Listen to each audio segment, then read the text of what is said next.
Hello friends, Tal here, and welcome to another Legion Beta build video. As you can see, I'm recording this pretty early in the morning on the 14th of July.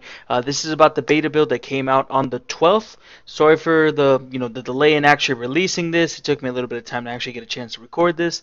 And I wanted to sit back and see a little bit of what the outcome of this beta build was going to be because it does have a couple of significant changes here. But anyways, guys, Tal here, as always. We're going to be taking a look at the latest Legion beta build here on Wowhead. They have all the notes, they have some blue posts, anything of relevance to the patches, and pretty much it's just a couple of minor things here and there, but one of them, specifically a vengeance change, that is kind of making me second guess my decision to want to go ahead and main it. And we're going to go ahead and get into that right now. So, what they are doing here is they are going to be changing demon spikes to cost 20 pain instead of 5 pain. Now, I just want to reiterate something that I know a lot of people are always asking about, not necessarily on my videos, but on the forums and other things like that. As you can see there, it says 50 pain and 200 pain. There is a data mining error that adds an extra 0 for whatever reason. Right now, demon spikes used to cost 5 pain. It's going to be costing 20 pain. Still same recharge, still the same effect, but shear is going to be buffed to generate 10 pain. So basically 2 shears or 1 fellblade, because fellblade is going to be buffed back up to 20, is going to give you one of your demon spikes, as well as reducing the damage of shear, reducing the damage of soul cleave, and reducing the healing of soul cleave. Then they're also going to be reducing the cooldown of throw glaive to 3 seconds. Not a big deal, it's just something you throw out. And they're pretty drastically changing Fell Devastation. So, Fell Devastation used to basically be the undisputed champion of the talent tier. It did so much healing, it was akin to a lay on hands on a 1-minute cooldown. It was very, very powerful. So that's being changed. That's being reduced in healing by a shit ton. Bit of a big nerf to the damage as well, but now it's going to be more competitive with the rest of the talents. Now, personally, I really liked Fell Devastation. I never really got a chance to play with it besides being on the PvP realms on the beta, but it's it's necessary for the talent tier, but it sucks that such a big healing nerf went into one of the coolest spells that they have available, instead of buffing the other two talents to make them competitive. What we're seeing here is a couple of very targeted nerfs to the Demon Hunter survivability. And mind you, they're already one of the squishier tanks. They're not bad, right? So one of the best things about Vengeance Demon Hunters are the utility. But on top of that, they were able to keep themselves up with a lot of self-healing. They have a lot of very interesting things going on with their rotation, the synergy between their talents, their artifact traits, and their spells. But they are pretty weak to magical damage. They do go up and down a little bit, as they're very similar to blood DKs, and that blood DKs heal themselves, so they take a little more damage than other tanks. These are basically very targeted nerfs to the survival of the Vengeance Demon Hunter, and it's a little bit worrying. It is.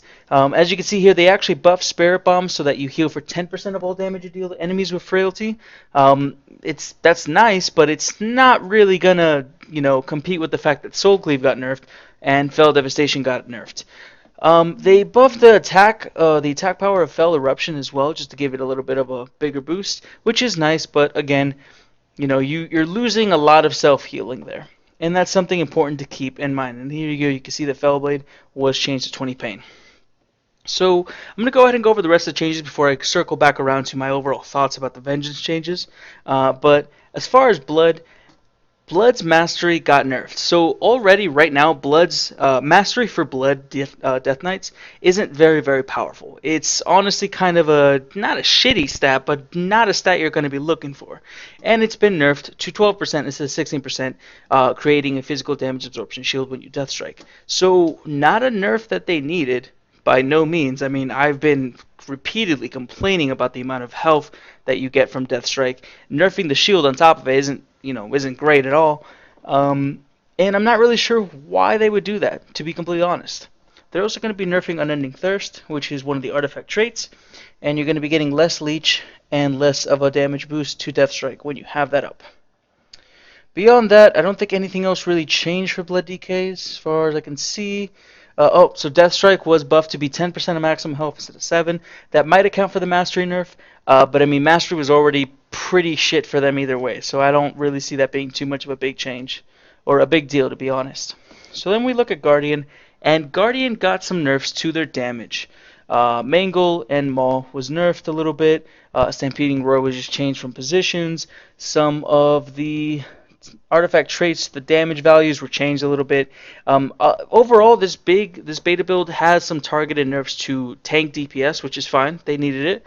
I know that Blood DKs right now are very, very powerful DPS-wise, and I think even after this change, from what I was reading on the forums, they're still doing a shit ton of damage. Paladins as well are very high up there.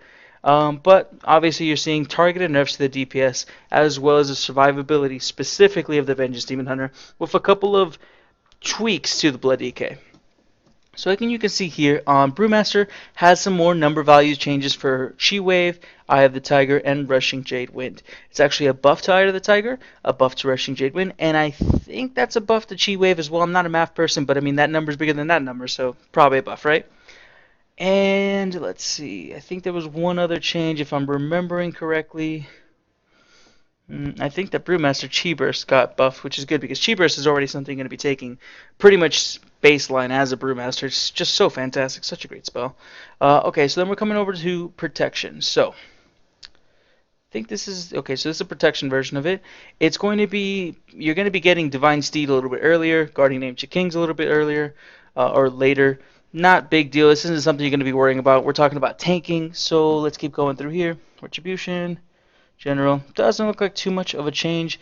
Oh, they went back and reverted one of the changes in the past that they made to Judgment. They used to, so originally, when you judge, it was going to be reducing the remaining cooldown of Shield of Righteous by 2 seconds or 4 seconds on a crit. And then they nerfed it to 1 second or 2 seconds on a crit. But on the beta realm, even though the tooltip changed, the spell never changed. It still kept being 2 to 4 seconds. So I believe that they changed their mind on that decision, and they just went ahead and updated the tooltip this time. So that's good for them. So let's keep going.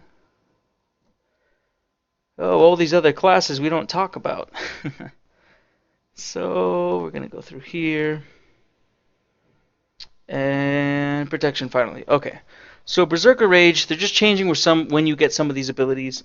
It looks like Demoralizing Shout. Okay, no change. You just get it a little bit earlier, it looks like. So the damage of Devastate is being nerfed a little bit. The damage of Shield Slam is being nerfed a little bit. There's some sort of change here to Ravager. I can't really tell what it is. I'm going to guess that it's possibly just a little bit of a nerf to the damage. If we're going by everything else that's been happening in the tanks, it's probably just a nerf to the damage. It's not a big deal. But yeah, overall, basically, this beta build, what happened, the big deal to think about this is damage on all the tanks, nerfed a little bit. Druids, I think, are on the bottom as far as damage done. It definitely goes like Blood DK, then Vengeance and Protection Paladin. And then after that, I think Brewmaster is actually pretty high up there now with the Blackout combo. But biggest change of all is just the nerf to Blood Mastery, the buff to Death Strike, which is still not enough, please don't mistake that, but more specifically the nerfs to Vengeance Demon Hunters. And it's something that's going to start making me possibly rethink maining a Vengeance Demon Hunter for one very important reason. I've always held the belief that Vengeance will be powerful and amazing once you get a certain level of gear. I acknowledge that they're squishy. I acknowledge that they have a little bit of, they're not super great against magic damage because their mastery is completely tied to demon spikes, which is only effective against physical damage. So I was already in a situation where they were a little bit squishy, they needed some gear, and they weren't going to be as tanky or reliable as the other tanks. What I was banking on was their amazing utility and what I can see the potential that they're going to have within the second raid tier. It's not going to be, I honestly, I think they're going to be amazing by the Nighthold raid, which is the same tier as the Emerald Nightmare. It's just the next step. When you kill Gul'dan, I think Vengeance is going to shine there.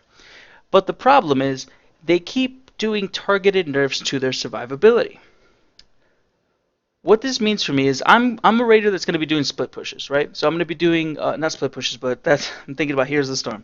Split raids, which means I'm going to be going into a raid that's designed to help gear me and like half of my raid team. We're going to be doing 2 different raids. We're going to gear up, our ults and our mains and all that kind of stuff. It's going to be great. So there's potential within the first week that, yeah, I could get a bunch of gear. I could be super geared. I could be fantastic.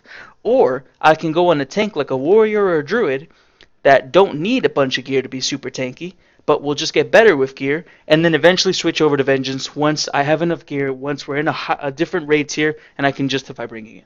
So if they keep nerfing Vengeance, I don't think it's going to be healthy for the class. They're already pretty squishy. They need some more help with magic damage. Let Mastery do something for Empower Wards. Let it affect it in some way, shape, or form, because already it's the worst defensive stat for them, even before these changes. But anyways, guys, those are the big changes there for the beta build. Again, this beta build came out on the 12th of July. I'm recording it a little bit late now. And the only other thing I want to let you guys know is that coming soon to the channel, this is going to be really, really difficult for me, but I'm going to try my absolute best to get this out every single day. There's going to be guides about the pre-patch. There's going to be a guide about basically, the pre-patch survival guide, the big one, which is just what you need to do in the pre-patch, or what you need to know about the pre-patch, and then specific guides for each of the tank specs. And I hope you guys go ahead and appreciate that. I hope you enjoy it, and I'm going to do my absolute best to get this out to you before the 19th, because I have it on good authority that on the 19th it's going to be the pre-patch.